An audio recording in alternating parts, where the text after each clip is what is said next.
মাতা ভাগ্যে অভাগিনী মুই, তুমি তো মোর তুমি তো মোর বা এই দেবকুলের অংশ হইয়া পিতা জন্মিয়াছি মর্তের পরে। ইহাই কি মোর পাপ?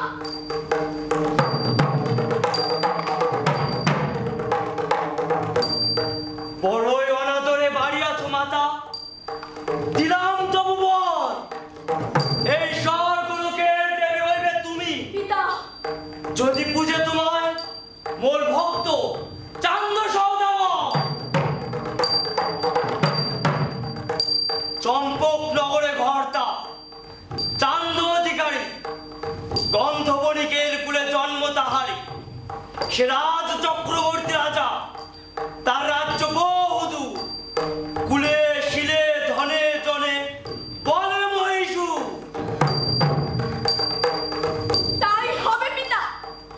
এই স্বর্গলোকের দেবী হইবার জন্য আমি অবশ্যই লইব ওই চম্পক নগরের চান্দ সওদাগরের পূজা।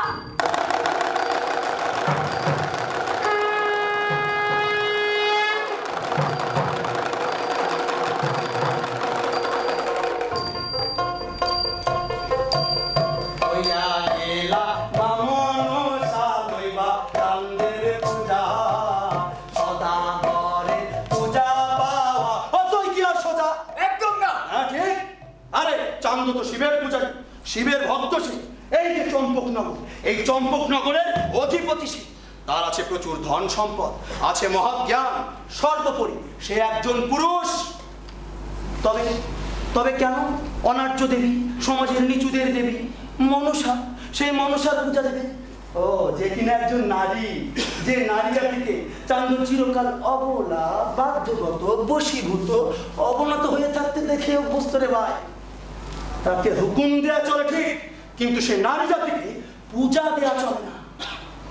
অথচ আজ তারই ঘরে, তার অনুপস্থিতিতে তার বাধ্যগত স্ত্রী ওই সনেকা কার পূজা করছে?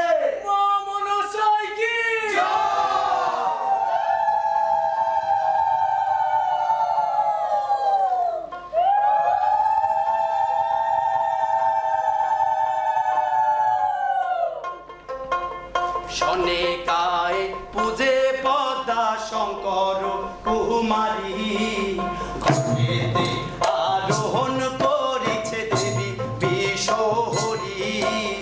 সনেকায় পূজে পদ্মা শঙ্কর কুমারী, ঘরেতে আরোহণ করেছে দেবী বিশ্বহরি। ছয় বধূ লইয়া পূজা করে পাটেশ্বরী, ছয় বধূ লইয়া পূজা করে পাটেশ্বরী। এসো মা মনসা জয় বিষ্ণু হরি গোবিন্দি মা, এসো মা মনসা জয় বিষ্ণু হরি গোবিন্দি মা। মা গো জয় বিষ্ণু হরি গোবিন্দি মা। চালে কলায় মধু দুধে নৈবেদ্য সাজায়ে, তোমারে পূজিতে মাগো রাখি রাঙা পায়ে। ভাগ দিলাম দুর্বা দিলাম তোমার চরণ তলে, উলুধ্বনি দিলাম মায়ে চিরে সবে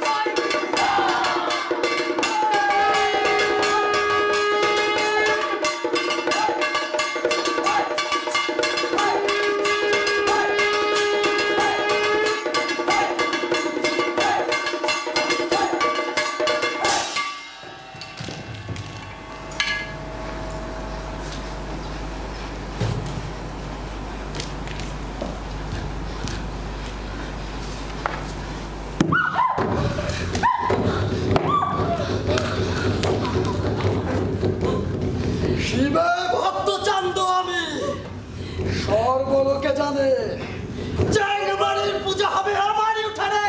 কি করিলা প্রভু, কি করিলা তুমি ভীষণ প্রমাণ? মনসার সঙ্গে কেন বাড়াইলা বিমান?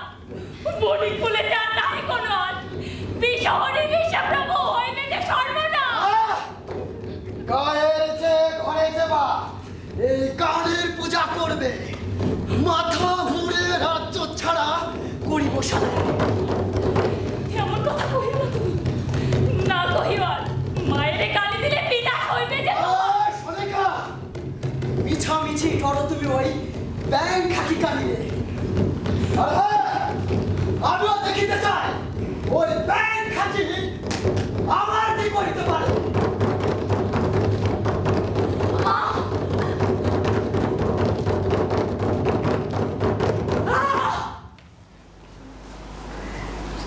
সৌদাগর, সবখানে কোপে রাঙা আখি তোর পরে, যেখানে যেভাবে যে বাপুতু দেয় মরে।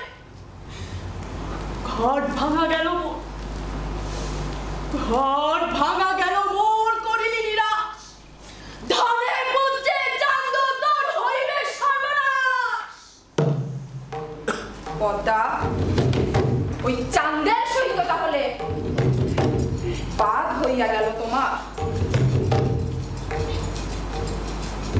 ধনে জ্ঞানের সর্বনাশ, এবার হইবে চান্দ। নেতা, ঘর ভাঙিয়া মরে করিল অপমান।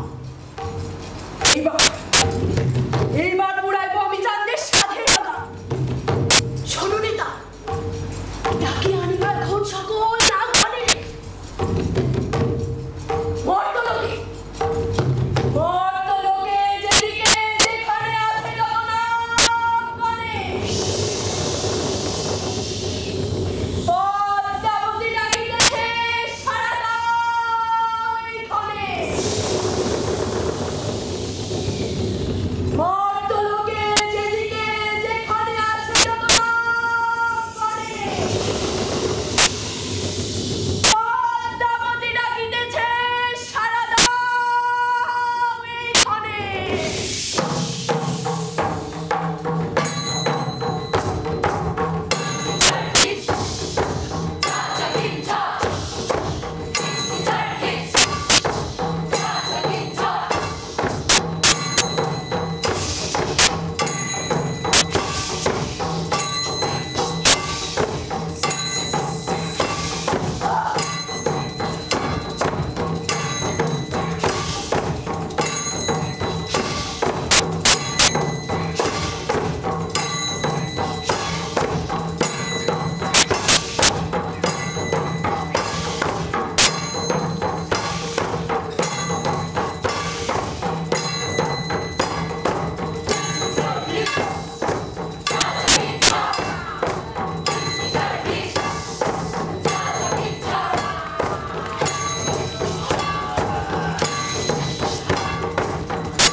নেতা, নেতা, নেতা, নেতা, দেখো, দেখো আমার সকল নামগণ।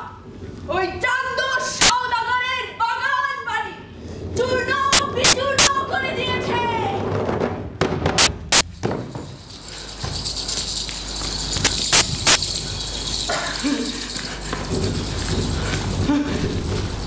আমার বাগান, আমার বাগান। চাঁদ সওদাগর, এত ভেঙে পড়ছো কেন চাঁদ সওদাগর? শকুটারে ওই ব্যাং খাকি কানি আমার ধানের বাগান চুরমার করে দিয়ে গেল। তাই তো দেখছি, এত চিন্তার কি আছে? তুমি কি ভুলে গেছো তোমার আছে মহাজ্ঞান আর আমার আছে জীবন শক্তি। তুমি আর আমি মিলে কি না জিয়াইতে পারি। তবে এসো, আমার বাগান জিয়াইতে এসো। নিশ্চয়, চলো শুরু করি আমরা আমাদের কার্য।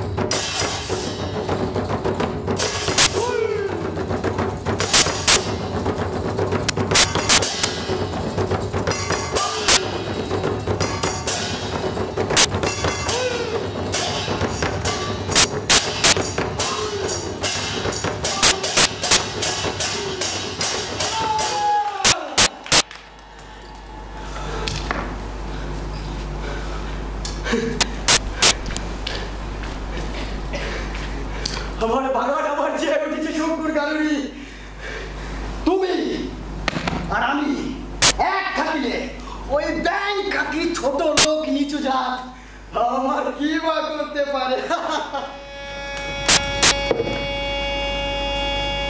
শঙ্কুর আসি জিয়ায় দিল সাধের বাগান, বুঝিয়া গেল মা মনসা চাঁদের মহাজ্ঞান।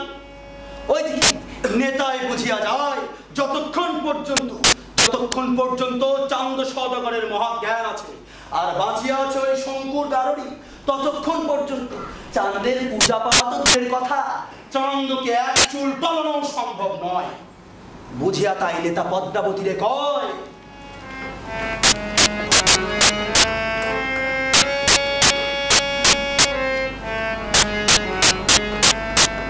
বলিল বোন পদ্মাবতী, যদি তুমি চাঁদের মহাজ্ঞান পার করিবারে তবে তুমি চাঁদর সাথে পারো যেতে পারে। বলিবন পদ্মাবতী, তুমি অবধান করো, মালিনীর বেশে যাও চম্পক নগর। শুনিয়া নেতার কথা শঙ্কর নন্দিনী ঝুলিতে লইল দ্রব্য কতখানি। মালিনী বেশ আসিল যখন চাঁদের নজরে, দেখি নবনারী চান্দ ভোগে